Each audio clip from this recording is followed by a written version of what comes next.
É, na verdade eu nem sei como começar esse vídeo porque talvez dê uma certa polêmica, mas vamos começar pelo começo. Oi, gente, estou de volta com mais um vídeo para vocês. E eu resolvi gravar esse vídeo depois de receber muitas perguntas no Instagram, aqui no YouTube também. Já aproveitando, se você não segue a gente lá no Instagram, tá aparecendo aqui, @naveralda, segue lá que a gente tá por lá todos os dias e muitas vezes a gente posta coisas lá do nosso dia a dia que não vem aqui pro YouTube, então vale a pena você já ir lá seguir. Bom, o vídeo de hoje é exatamente isso que vocês viram no título, porque nós decidimos não ter filhos no Japão. Antes de começar esse vídeo, eu já vou explicar para vocês que esses são os meus motivos, baseado nas experiências que eu tive, na realidade que eu vi e vivi aqui no Japão. Para fazer esse vídeo, eu preciso que vocês entendam que existem diferentes perfis de casais, né, brasileiros que moram aqui no Japão. Então você que tá me assistindo, você tem que entender em qual desses perfis que você se encaixa para ver se faz sentido para você ou não aquilo que eu tô falando. Muitas vezes a sua realidade não é a realidade que a gente vive aqui em casa, né? Eu estipulo assim para mim, né, vendo a vida aqui depois de mais de 6 anos morando no Japão, que existem mais ou menos 3 perfis de brasileiros que moram aqui no Japão. Existem aqueles casais que vêm pro Japão para trabalhar, para juntar um dinheiro, para fazer um pé de meia, para investir em algum bem ou em educação ou o que quer que seja, e que querem voltar para o Brasil e que estão sozinhos no Japão, que não tem família, que não tem mãe, nem sogra, nem cunhado, nem ninguém por perto, é só os dois e ninguém mais. Este é o nosso perfil. Se você que está me assistindo faz parte deste perfil, esse vídeo talvez seja bem interessante para você. O segundo perfil são os casais que vêm para o Japão também para fazer um pé de meia, para juntar um dinheiro, para investir em alguma coisa, mas que tem família aqui no Japão, né? Eu conheço várias pessoas que têm a mãe, que têm a sogra, que têm primos, que têm irmãos, pessoas que são realmente rodeadas por familiares morando junto aqui no Japão, pessoas que não estão sozinhas. Este não é o nosso caso. E um outro perfil de casais brasileiros que moram aqui no Japão são aqueles casais que vieram para o Japão e decidiram que não querem mais voltar para o Brasil. Esse perfil de pessoa, normalmente, eles não estão mais mandando dinheiro para o Brasil, não estão trabalhando para juntar, para mandar para o Brasil, para construir alguma coisa no Brasil, porque esse tipo de casal, de família, já decidiu que quer ficar no Japão, que quer criar os filhos aqui e que não volta mais. Também conheço pessoas desse perfil. Então, né, você veja em qual desses cenários você se enquadra. Então eu vou explicar para vocês, né, quais os motivos que eu vivendo aqui observei e que me fizeram pensar que ter filho no Japão não era uma boa ideia. Quando eu morava no Brasil, pesquisava algumas coisas sobre o Japão e eu nunca vi ninguém falando sobre isso que eu vou falar para vocês agora. Eu sempre via, né, as pessoas comentando que ter filho no Japão era muito bom porque criança não paga médico, criança não paga remédio, que as escolas no Japão são muito boas, mesmo se falando das escolas públicas, né? Elas são escolas boas, de qualidade, e você paga um preço ali simbólico, é mais pela alimentação da criança, enfim. Se bem que quando a criança vai crescendo, você tem um certo gasto com uniforme, eu já ouvi as pessoas comentarem que é bem caro. Em resumo, eu vejo que isso tudo sim é uma verdade. Realmente, criança não tem gasto com médico, nem com remédio, as escolas são de qualidade sim. O Japão é um país seguro para você criar o teu filho. Muitas cidades no Brasil, sobretudo as cidades maiores, né, não tem tanta segurança assim. Ah, Nayara, mas então por que você decidiu não ter filho no Japão? Então, quando eu me mudei para o Japão, eu vim com este pensamento, porque eu nunca tinha morado aqui, eu nunca tinha visto de perto a realidade, e eu me baseava no que as pessoas falavam, que era muito lindo e maravilhoso, e eu pensei, nossa, vou morar lá e vou ter assim uns 4, 5 filhos. Porém, gente, morando aqui dentro do cenário, eu e o Isal nos enquadramos, que é este cenário de estar sozinho, de não ter família, de não ter ninguém, eu comecei a observar que ter filho não era lá das melhores ideias. Então vou relatar para vocês algumas dificuldades que ao decorrer desses anos eu fui observando em casais que tinham filhos, sobretudo naqueles casais que não têm uma rede de suporte, né, que não tem a família por perto. Aqui no Japão, toda vez que você vai procurar emprego em alguma fábrica, você normalmente preenche uma ficha e você responde várias perguntas. Eu não sei se você que tá no Brasil vai ter noção disso, porque eu não tinha, né? Eu não sabia o que tinha nessa ficha, o que eu tinha que responder. E eu comecei a reparar que todas as fichas que eu preenchia tinha basicamente as mesmas perguntas. Então tinha lá para eu pôr meu nome, endereço, telefone, nível de japonês, escrita e fala, e a pergunta que tem em todas as fichas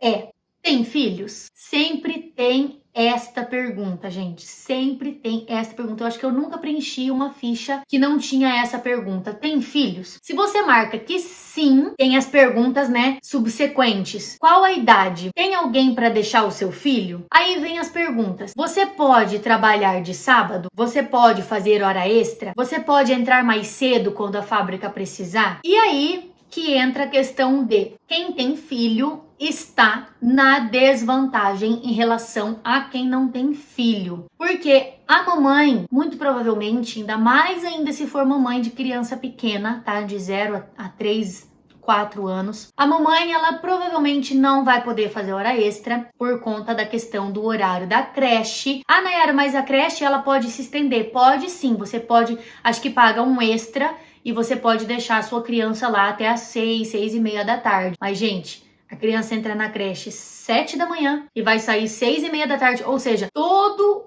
o período que você passa trabalhando na fábrica é o período que a criança passa na creche. Então, assim, é muito tempo para o seu filho ficar na creche, no cuidado de outras pessoas. Aí você vai buscar o seu filho, ele já vem da creche praticamente dormindo de tão cansado que tá, coitado. E por isso que acontece de muitas crianças não desenvolverem o português muito bem, porque elas passam o dia todo na creche só falando em japonês, só ouvindo japonês. Quando chega em casa, que é um momento, o ambiente onde elas estariam expostas à língua portuguesa, elas já chegam cansadas, basicamente tomam lá o seu mamá, o seu banho e dormem.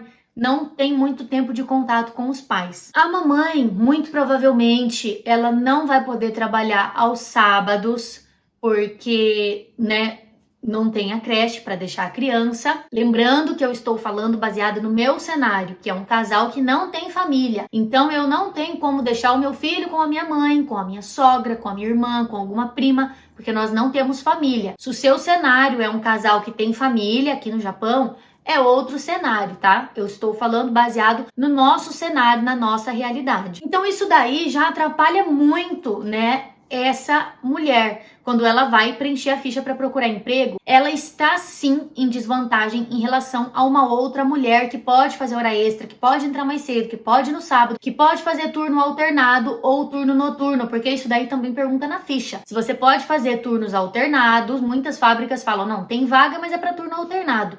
Tem vaga, mas é para o noturno.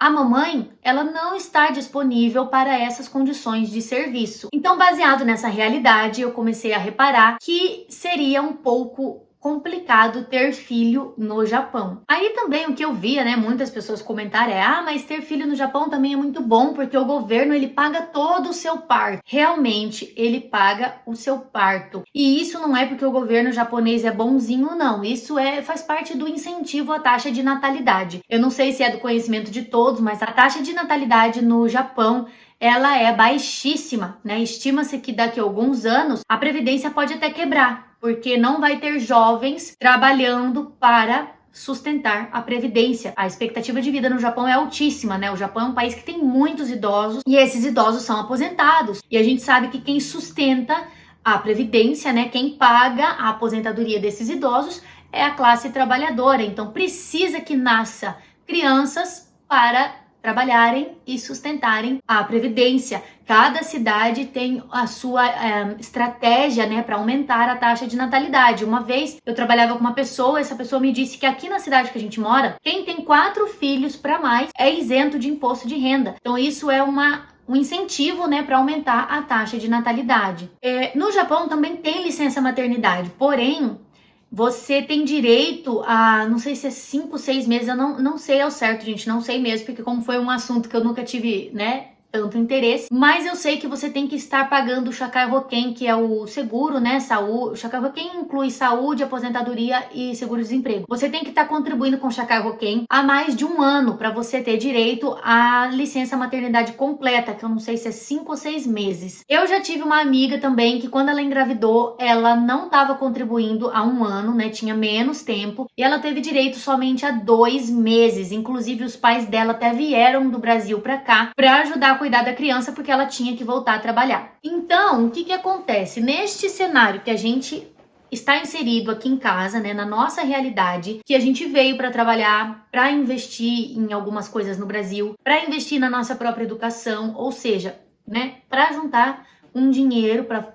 fazer todas essas coisas. No nosso caso, não cabe ter um filho no Japão, porque eu sei que se eu tiver um filho aqui no Japão, se eu tiver uma gravidez saudável, que corra tudo bem, que eu consiga trabalhar até o último momento, vai ser até confortável, né? Mas não são todas as fábricas também que têm uma certa sensibilidade com as grávidas. Eu já trabalhei com uma grávida que ela foi até o último momento trabalhando em pé. E a gente trabalhava no terceiro andar, era a altura de terceiro andar, tinha que subir 3 lances de escada e eu via aquela grávida subindo aquele monte de escada com aquele sapato de proteção que tem um monte de ferro na frente, em cima. Ele é super pesado, aquele sapato, ele é super duro, super desconfortável. E ela com aquele barrigão e trabalhava em pé. Porque não são todas as fábricas que colocam você num lugar sentado. Aonde a gente trabalha agora, eles colocam as pessoas que estão grávidas, elas fazem um serviço super simples, que é só olhar uma tela e apertar um botão. Ali elas ficam sentadas e na cadeira tem um papel escrito que aquela cadeira é para grávida. Mas não são todas as fábricas que têm essa sensibilidade de deixar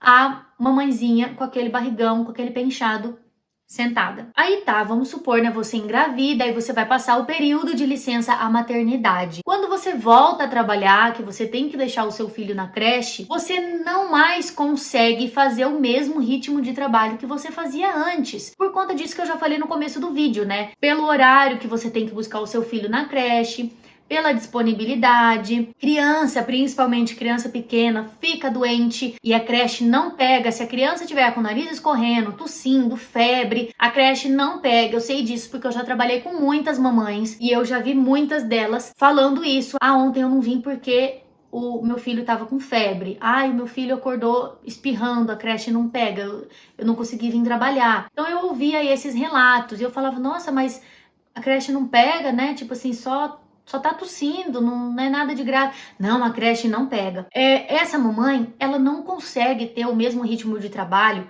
que uma mulher que não tem filhos. Ela não consegue mais trabalhar aos sábados, né? Se ela for procurar um serviço que exija turno alternado, turno noturno, ela não vai poder aceitar. Então restringe muito as opções de serviço dessa mamãe em relação a uma mulher que não tem filhos. Então eu tô falando no cenário da pessoa que vem para juntar um dinheiro, para fazer um pé de meia, essa pessoa vai estar sim prejudicada. O que esse casal conseguiria em 5 anos se eles estiverem nesse cenário de um filho com criança pequena, onde a esposa não consegue trabalhar o mesmo tanto, né, que o marido, eles vão demorar muito mais tempo para conseguir fazer esses objetivos que eles vieram buscar aqui no Japão. É diferente se a pessoa pode deixar com a sogra, pode deixar com a mãe, a criança. Tô falando no nosso cenário que a gente não tem ninguém, não tem nenhuma rede de apoio. Se você se enquadra nesse cenário, muito provavelmente você vai bater de frente com essa realidade quando você chegar aqui no Japão. Partindo desse princípio que a mamãe não consegue mais fazer o mesmo ritmo de trabalho, o salário dela vai cair porque ela vai trabalhar menos horas, ela não vai conseguir fazer hora extra, ela não vai poder ir aos sábados. Então isso vai atrasar o planejamento daquele casal. Muitas vezes causa uma certa frustração nesse casal, nessa mamãe, porque ela começa a ver que ela não consegue ter o mesmo rendimento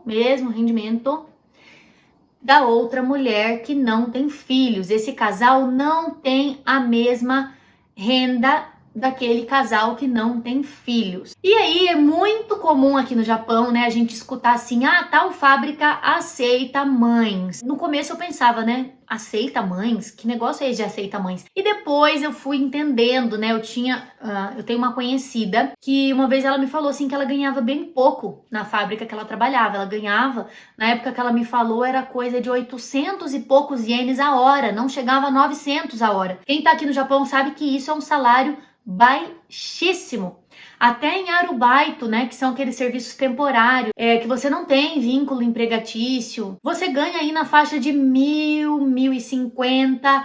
O arubaito que paga pouco, paga 950. E essa conhecida minha me falou que a fábrica que ela trabalhava não era arubaito, ela era fixa daquela fábrica. Ela ganhava 800 e qualquer coisa. Ela falou assim, nossa, é muito pouco. Gente, realmente é muito pouco esse salário, é muito pouco. Ela falou assim, mas eu fico lá porque é uma fábrica que aceita mães. Então, o que quer dizer uma fábrica que aceita mães? É uma fábrica que tolera se você precisar chegar atrasado, se você precisar sair mais cedo, se você precisa faltar de última hora, você liga e fala, hoje eu não vou trabalhar, que meu filho acordou com febre, né? Ou você tá lá trabalhando, a creche te liga, vem buscar que ele tá com diarreia, que ele tá vomitando, a mãe tem que sair do serviço e ir buscar a criança. Então, essa fábrica, que essa minha conhecida trabalha, ela falou que aceitava tudo isso, que eles entendiam de boa, e por isso eles pagavam um salário baixo. E ela tinha que aceitar, porque a realidade que ela vivia, né, de não ter ninguém para olhar a criança dela, jogava ela para essa realidade dessa fábrica que pagava pouco, mas que tolerava toda essa situação em torno das mamães, sobretudo mamães de crianças pequenas, né, que são crianças que tendem a ter mais problema, diarreia, cólica, essas coisas, né, gripe, e que precisa realmente da mamãe estar ali perto o tempo todo. Outra realidade também, né, que se você não tem uma rede de apoio, você vai muitas vezes passar a noite em claro com a sua criança e no outro dia você tem que trabalhar cedo. Não tem como você falar para a fábrica, olha, eu não vou porque eu não consegui dormir. As fábricas, elas vão falar assim, olha, quando você aceitou o serviço, tava lá na ficha perguntando se você tinha filho, se você podia fazer isso, se você podia fazer aquilo. Muitas fábricas, a maioria delas, não tolera, gente, não tolera, porque já tá na ficha, já foi perguntado quando você foi contratado, entende? Então, assim, a realidade das mamães aqui no Japão, principalmente as mamães que não tem ninguém para ajudar, né, que é ela e o marido, não é muito fácil. Ela não consegue encontrar serviço em todos os lugares, não são todas as fábricas que aceitam. E aí, o que acontece? Essa mulher, ela acaba indo trabalhar numa fábrica que paga menos, mas que aceita, né, todo esse tipo de atraso, todas essas faltas que ela precisa ter ao longo do mês aí, digamos assim. O rendimento deste casal vai cair, porque a mulher, ela não tá conseguindo trabalhar o tanto que ela conseguiria se ela não tivesse filho. E os planos que esse casal tinha de juntar dinheiro, de fazer um pé de meia, de investir em alguma coisa, eles vão ser retardados no sentido de atrasados. E muitas vezes o papai dessa família, ele se vê numa situação de até procurar um serviço que pague mais. Gente, não se iludam, serviço que paga muito bem é serviço ruim, ou é extremamente pesado, que a pessoa vai ter problemas de coluna, ou é extremamente ruim, extremamente sujo.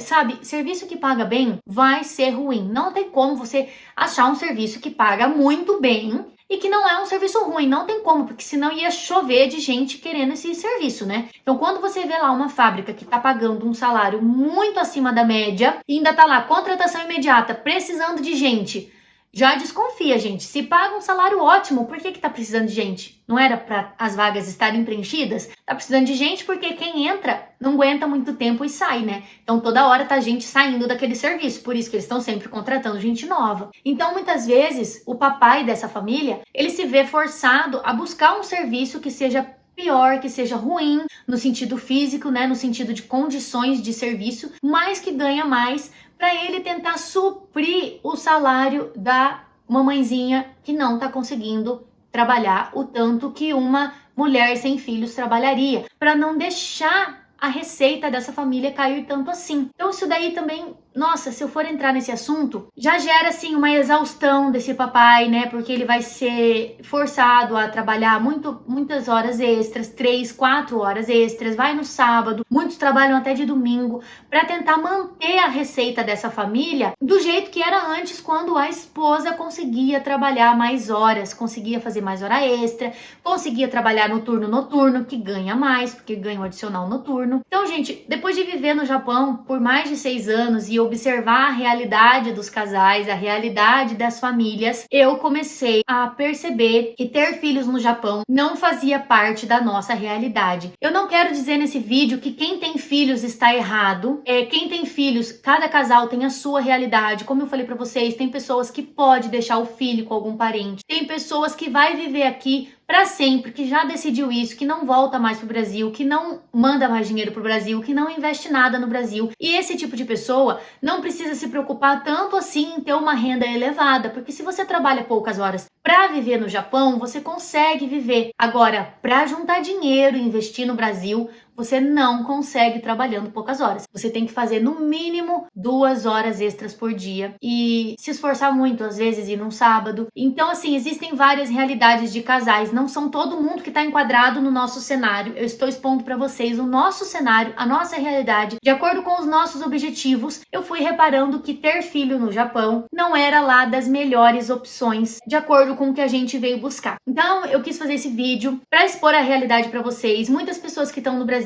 não sabem que é assim que a banda toca. Se para você tá tudo bem trabalhar poucas horas, receber um salário menor e ficar numa fábrica que tolera mães, ótimo, para você, ótimo, que maravilha, se essa é a sua realidade. Não é a nossa. Eu não estou disposta a trabalhar poucas horas, a ganhar um salário baixo, porque nós temos nossos objetivos e não queremos passar tanto tempo assim no Japão. Então nós temos outros objetivos para nossa vida. Então essa não é a nossa realidade e foi por isso que, observando, né, tudo isso, a gente cada vez mais foi se convencendo de que no nosso cenário, partindo dos nossos objetivos, ter filho no Japão não era nem de perto uma boa ideia. E espero que vocês entendam que eu não tô aqui para falar que quem tem filhos está errado. Vou falar mais uma vez que cada casal tem a sua realidade, cada casal tem os seus objetivos, cada casal tem a sua vontade de passar aqui no Japão 5, 10, 15, 20 anos. É diferente de pessoa para pessoa. Eu decidi expor a nossa realidade para que, se você é um casal que se enquadra no nosso cenário, esse vídeo talvez possa te ajudar, possa te alertar, possa abrir a sua mente de acordo com a realidade que a gente vive aqui, porque quando eu tava no Brasil, eu não sabia que era assim que a banda tocava, eu nunca vi ninguém falando isso em nenhum vídeo, eu nunca vi ninguém expondo a realidade de como as coisas são, e por isso que eu decidi fazer esse vídeo. Eu espero de coração que vocês entendam que eu estou falando partindo da nossa realidade, do que a gente busca, do que a gente espera, do que a gente quer. E se você gostou, deixa muito like, compartilha com os amigos, envia para as outras pessoas que querem morar no Japão, para elas conhecerem também um pouco da realidade, e também ajuda bastante o nosso canal. Obrigada por ter assistido até aqui. Segue a gente lá no Insta, @naveraldo, que a gente tá lá todos os dias, né, compartilhando um pouco da nossa vida também aqui no Japão. Muito obrigada por ter assistido até aqui. Te vejo no próximo vídeo. Enquanto isso, fiquem com Deus. Tchau!